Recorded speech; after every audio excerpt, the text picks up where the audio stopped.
That's just for the mount. $299 for the basic. Yes.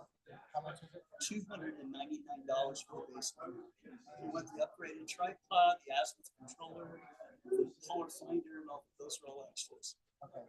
So I want all that. Okay.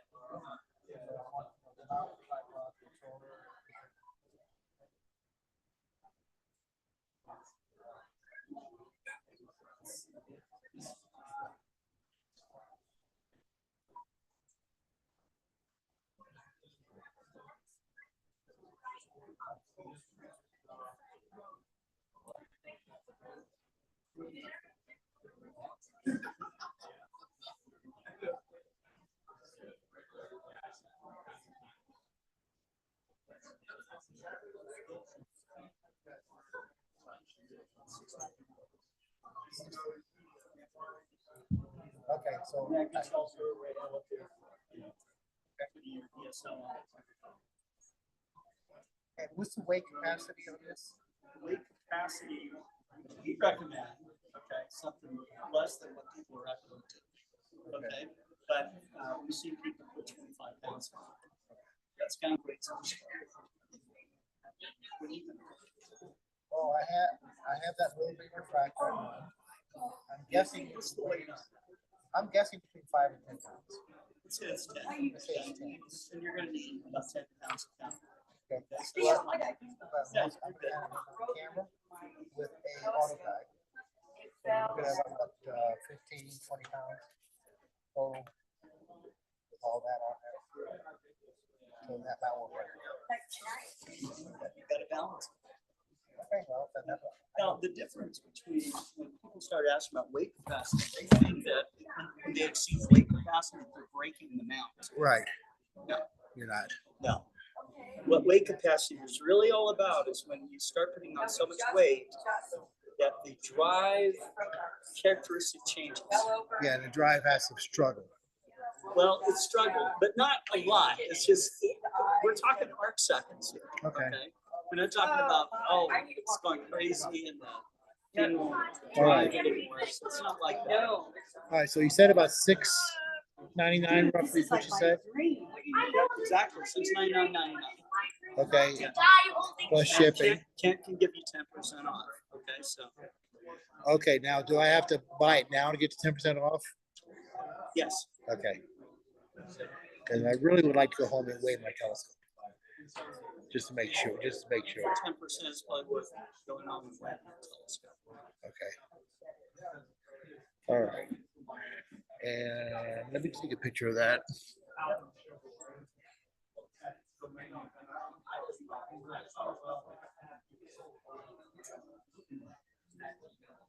We saw one on Mount High.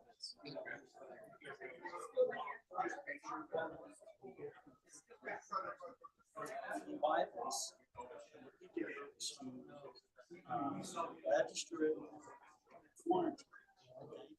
That's a lot of people don't care about. But you're going to care about this. When you do the warranty, we're going to gift you a free lifetime membership to Explore Planets. The first big benefit of that is you live forever, as long as you remember. Membership for a lifetime. No fault. Run over to the pickup truck, replace it. Transferable. Okay. You have to make them a member. Okay. Product protection. It's a member benefit. The other benefit that you can get is you qualify for a trade-in, trade-up program. We're the only manufacturer that does it. Okay. And you can go also on cloudy nights and say, hey, I got this, and this. Some guys are going to tell you, nah, you need to have this. Oh, I know. I've talked to guys before. It says, oh, you need this $25,000 rig. Exactly. I know. But you're going to have people that say, don't reply to this unless you own one of these. Right. Okay? Yes. Conjecture versus experience are two different things. Yeah, because back in 1980, when I first got into astrophotography, it was back using film. I remember. I had an Edmund 6-inch fork mount. He wants to buy that here and use them. Sell them? Some? Okay. All right. Because what I did originally had an Edmund 6-inch on a fork mount. Bought it in 1979. Okay. I remember that. Okay. A year later, they came out with an off-axis guider. I mounted that on the scope. Got the slow Was that a motion. Rubicon? Huh? Was it a Rubicon off-axis? It was one. It was something Edmund made. Oh, really? Okay. Yeah. I didn't know they made one. They All right. made one, and I got the off-axis guider. It was one I bought from Need. Not the slow motion control. Okay. Dual axis slow motion control from Need. Okay. And then I had I worked for me for 21 years. Okay. And then I had my Pentax K1000. Sure. That I was- sold those too. That was my rig. That was a good And I took. You still have pictures? Huh? You still have some pictures? I do have some pictures. Really? Well, if you were a good film photographer, you're going to be an amazing digital photographer. Okay. Let me pull up one of the pictures.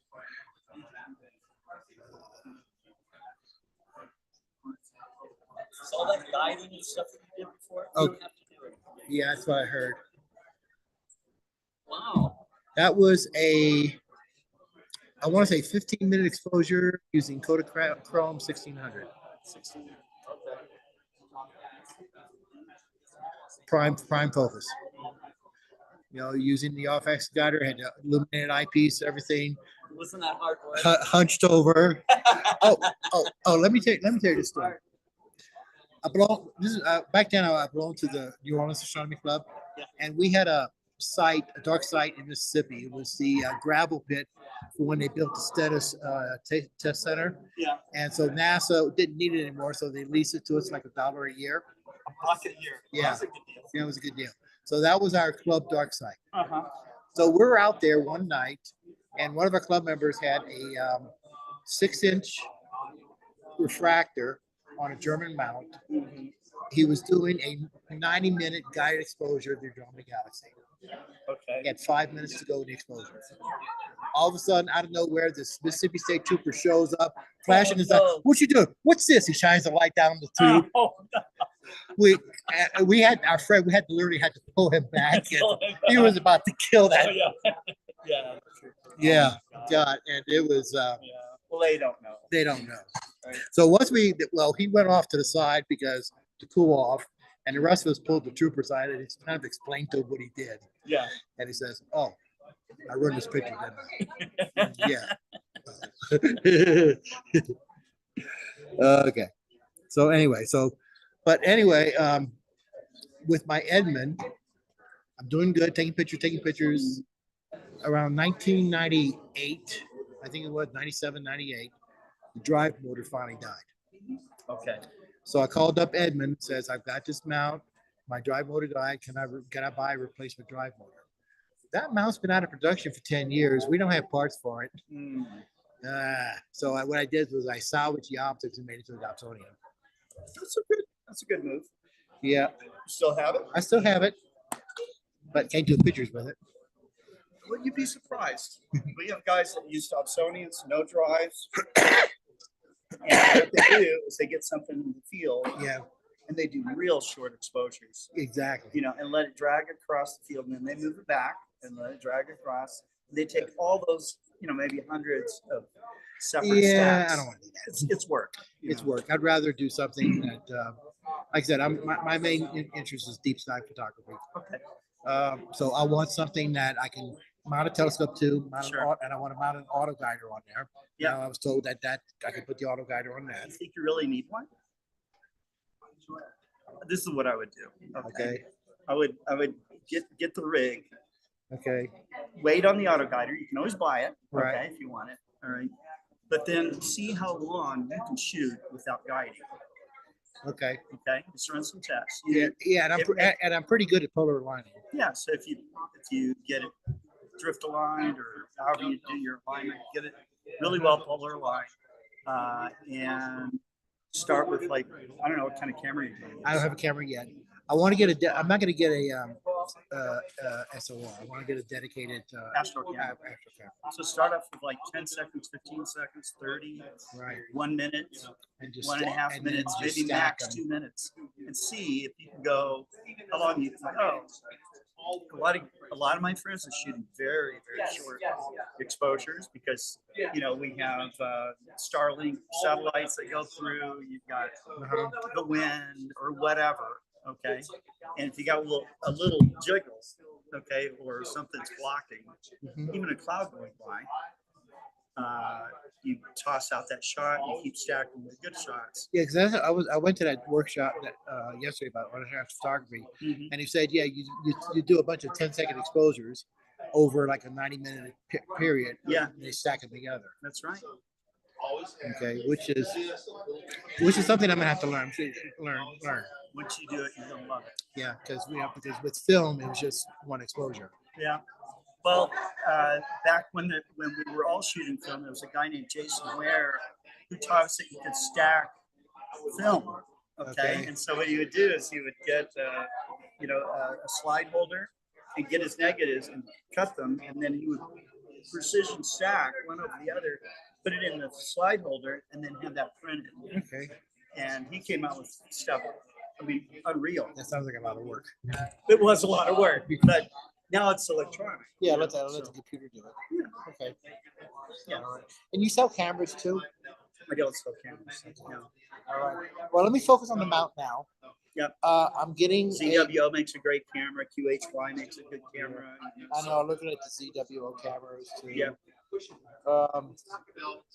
Okay, so let me get to my because the mount I have right now is a German mount. It's 100%.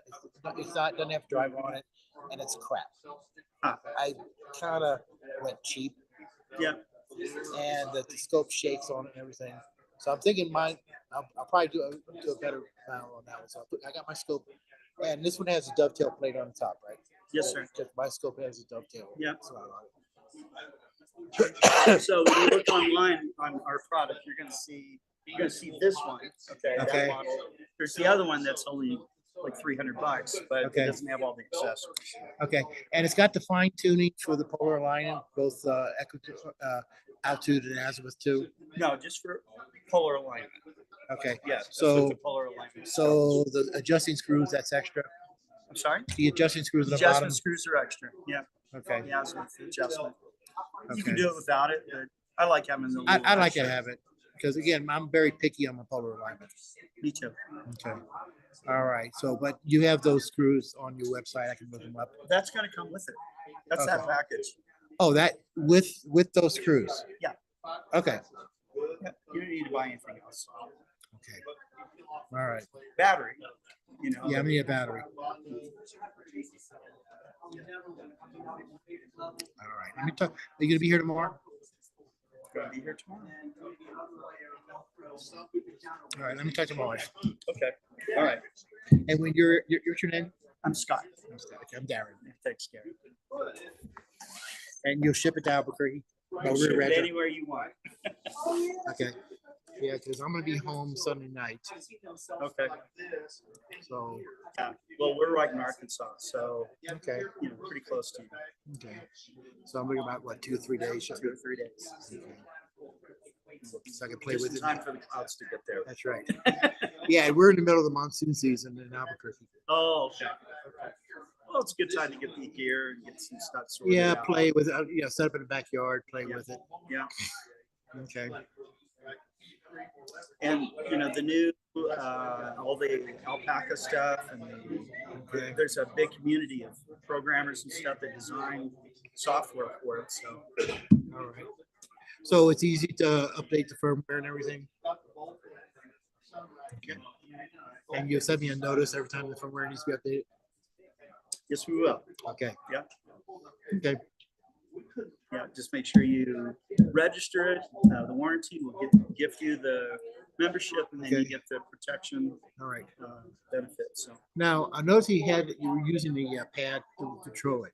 Yep. Can I control it with my laptop? Yes. Okay. Yes, you can, and you don't have to use our software. Okay. There's a guy. I mean, there are people that use all kinds of configurations for it. So you can get like a little Raspberry Pi. There's software that goes into that can control it. There's the software extra. A lot of software is free. Like Card to Seal is free. Okay. So. Okay. because I'm going to be using I'll probably be using the laptop to control the camera too. And they have free software for that too. A lot of times when you buy a camera, they give you the camera for the full software. Okay. Mhm. But software is not included on this one, right? Just basic, Just basic. for finding stuff in the sky. Some people just use that and then they use camera control software on a PC or something. Yeah. And I imagine there'll be a learning curve too. A little bit. Yeah. Yeah, it's fun. That's what backyards are for. That's right. And I'll do that before I take it out to our club start tonight. Okay, that sounds good. All right. Okay. Well, thank very you. much. Thank All you. right.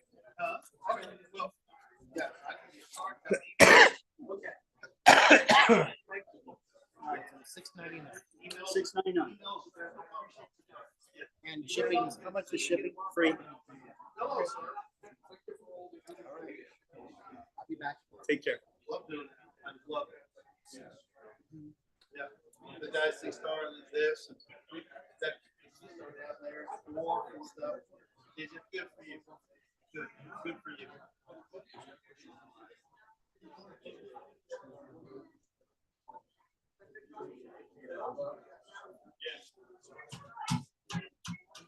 Yeah. Good luck. Yes, sir. How's it going? So, yeah, we don't have. That's fine. That's what I do. And so, yeah, I was looking at that. No finding the telescope.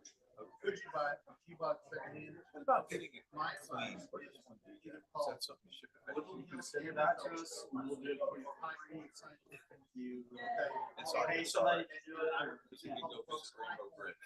Because they're gonna know the Celestial components come in, You we have have a this solution. telescope. And it's gonna You know, the reason part of what's driving me is the advances that one makes in optics and all of this. And that's 12 years old. So you kind of wonder, And ship it to you. Oh, did the optics on that? Not really. it's the same thing. It's the same. All right. It was 50 years ago, yeah. But you know, the ED glass and stuff, it's excellent. You're doing monochrome work anyways, you know. It's just white light. So that's gonna be too much. Although I took it out to our club star party one time, and after solar, I just left it on there, both of them on, closed the other one up, and a couple of people remarked that it was the diamonds on black velvet. They're very Super contrast. That's right. It's the diagonal. very nice. Okay, that's cool. And I guess that's it. I'm good. I just wanted to check back and see some stuff back. On Global Star Party to talk about your album program. So we do shows about twice a month, and yeah, it's simulcast all over the world. Oh yeah, it's a lot of fun. I really enjoyed it. All right. Well, excellent. Thanks, sure. Yeah, you bet. Thanks. Yeah, so if you have high point, I would call folks high point, if you high point or Woodland Hills, they also a lot of selections.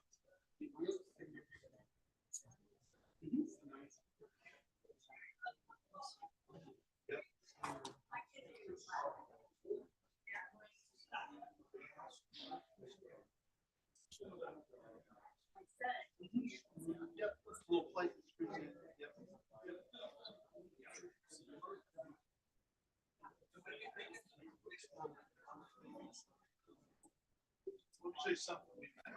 Maven is a spacecraft at Mars that's part of the Mars Scout program. Maven's primary objective is to understand the evolution of the upper atmosphere of Mars. We know that liquid water once existed on Mars, oceans and lakes and rivers of water. But where that water went has been a mystery. For water to exist in stable liquid form, you need to have enough atmospheric pressure. So what happened early on in Mars's history is the atmosphere started getting eroded away, namely by processes and drivers from the sun. That atmospheric pressure got lighter and lighter, and then the water started evaporating, and some of it was trapped in the surface, and then a lot of it escaped to space. There are many ways that the atmosphere can escape, but the one I've been focusing on for the last 10 years is called sputtering. Sputtering is like doing a cannonball in a pool. The cannonball would be the heavy ions coming in really fast into the atmosphere. And as they hit the atmosphere, they splash particles out. When Maven first arrived at Mars, we thought we would see sputtering immediately, but it's an exceptionally elusive escape process to observe. We've had hints that this process exists and is operating at Mars through things like isotope ratios. Argon has different isotopes. Some of them are lighter and some of them are heavier. What Maven found was that the lighter isotopes are preferentially removed in the atmosphere. This is incredibly hard to do, and no other atmospheric escape process could explain a ratio like this. Think of it like stumbling upon ashes in a fire pit the morning after a campfire. Now, you haven't actually seen the fire yet, but you're pretty sure it existed. In 2017, Maven found something like this, the ashes being isotope ratios. These isotope ratios gave us a hint that sputtering must exist. So in this result, sputtering is the fire. What we saw was argon at high altitudes correlated with the electric fields driven by the solar wind. We had to have observations from 3 instruments simultaneously. We needed to measure the solar wind from SWIA. We needed to measure the magnetic fields from our magnetometer. And then we needed to measure argon with NGIMS.